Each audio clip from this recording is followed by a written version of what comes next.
এই সরকার কোরআনের পূজাতে যেটা লিখে দেবে সেটাকে আমরা কারেকশন করব, আর এটাকে ওই হারামজাদারা বিকৃত করে লিখেছে যে আমি নাকি কিছুই মানতে চাই না। মির্জা আব্বাস 2 নম্বর কথা বলে না, 2 নম্বর কাজ করে না, এই কথা মনে রাখবেন। ওদের কথা বলার স্বাধীনতা আছে, ওরা আমাকে গালিগালাজ করার স্বাধীনতা আছে, আর আমি একটা সত্যি কথা বলতে পারবো না, সেই স্বাধীনতা আমার নাই। আমি রাজনীতি করে এমন ঠেকাই ঠিকছি যে আমি সত্যি কথাগুলো বলতে পারবো না, বললেই ওরা উল্টাপাল্টা কথা বলতে থাকবে। নির্বোধরা আমার কথা বুঝবে না। আমি আবারও বলি, দেশে কিংবা বিদেশে যারা নির্বোধ আছে তারা আমার কথা বুঝবে না।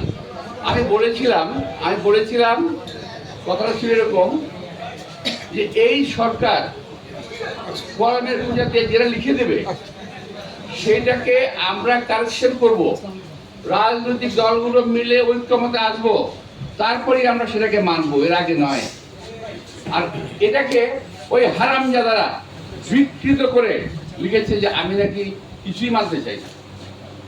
আরে ভাই, আমি কি এত বছর রাজনীতি করে এতটুকু অর্জন করি নাই যে কি কথা বলা যাবে? হ্যাঁ, হতে পারে আমার লাইনের আগে এবং পিছনে বক্তব্য আপনারা কেটে ছেটে সেদিক করেছেন। আরে ভাই, আমি যদি স্বৈরাচারী তোরা দুরাচার, আমি স্বৈরাচারকে তাড়িয়েছি, আমরা স্বৈরাচারকে তাড়িয়েছি, একবার না কয়েকবার। আমরা 90 এরশাদের বিরুদ্ধে এরশাদকে তাড়িয়েছি, এবং 90 91 এরশাদ চলে যায়নি। আমরা 81 থেকে 90 পর্যন্ত এরশাদের বিরুদ্ধে আন্দোলন করেছি, আমরা স্বৈরাচার তাড়িয়েছি। আমরা 17 বছর হাসিনার বিরুদ্ধে লড়াই করেছি, আমরা স্বৈরাচার তাড়িয়েছি। আর আপনারা বলেন ওই আপনারা কেউ আমেরিকা, কেউ ফ্রান্স বৈশা সব করে ফেলেছেন, আমরা বসে কাজ কাটতে লাগাতে হবে। তো প্রিয় ভাইরা, আমার কথাগুলো তিক্ত হতে পারে, আমার সাংবাদিকদের অনুরোধ জানাবো, যদি এবং আপনারা যারা নাকি ফেসবুকে লেখেন, যদি আমার এই বক্তব্যের বাইরে কেউ কোনো কথা আবার লিখে দেয়, দয়া করে আপনারা জবাব দিয়ে দিন। দয়া করে আপনি জবাব দিয়ে সত্যি কথা বলেন। মির্জা আব্বাস 2 নম্বর কথা বলে না, 2 নম্বর কাজ করে না, এই কথা মনে রাখবেন। আরেকটা আছে, ওই এই আমেরিকাতে প্রেসিডেন্ট থাকে, আমি খুব আশ্চর্য হয়ে যাই, জানেন আমেরিকা থেকে এত সুন্দর বাংলা গালি কেমনে শিখলো, এত চোষ বাংলা গালি দিতে পারে ভাই। ওর বাপ মা ওরা খুব ভালো শিখেছে, কিন্তু ওর বাপ মা ওকে গালি দেওয়ার স্কুলে ভর্তি করেছিল, আমি খুব শিওর। এবং ওর বাপ মা গালি দেওয়ার মাস্টার ছিল, আমি খুব শিওর।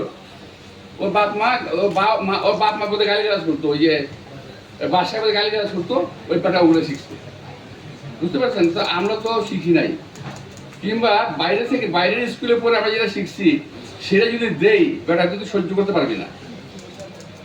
তো আমি যাই হোক, আমি আবারও বলছি, আমার বক্তব্যটা ছিল যারা নাকি আরেকটা আসছে, আরেকটা দেখেন বক্তব্য কিভাবে ধ্বংস করে। এই যে আমার পাশে বসে রয়েছে আমার যে আমাদের ট্রেন ভাই, আপনাকেও বসবে, কিছু মনে করেন না।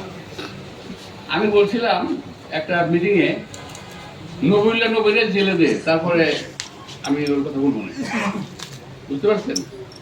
নবীউল্লাহ নবীরে জেলে দে, অর্থাৎ আমি বিভিন্ন লোকের মুক্তির কথা বলতেছিলাম, তো নবীউল্লাহ নবী আমার পাশে বসে কথা খেয়াল করবেন, পাশে বসে রয়েছে। তো সামনে থেকে স্লোগান হচ্ছে নবী ভাই নবী ভাই নবী ভাই। আমি কার কথা বলতেছ? বলেন নবী ভাইয়ের কথা বলেন। আমি নবী কি জেলে গেছে? না, আমি একটু নবীরা জেলে দে, তারপরে আমার কথা বলবো না। এই কথাটাকে বিকৃত করে ভাই কিভাবে লিখতেছে, এইটা করছে কে ভাই? আপনি আপনার দল দিক খেয়াল রাখেন প্লিজ, আপনার দল দিক। এই যে এডিটিং করতেছেন, নামাজ পড়েন, রোজা রাখেন, নামাজের কথা বলেন, দাড়ি রাখেন, চুল পড়েন, কেন এই কাজগুলো করেন? এটা তো পরস্পরিকতা, এটা তো অনেকজনের ক্ষতি করা। এই ক্ষতিটুকু করলে মাপ পাবেন না, এটা কি জানেন কত বড় ক্ষতি হচ্ছে?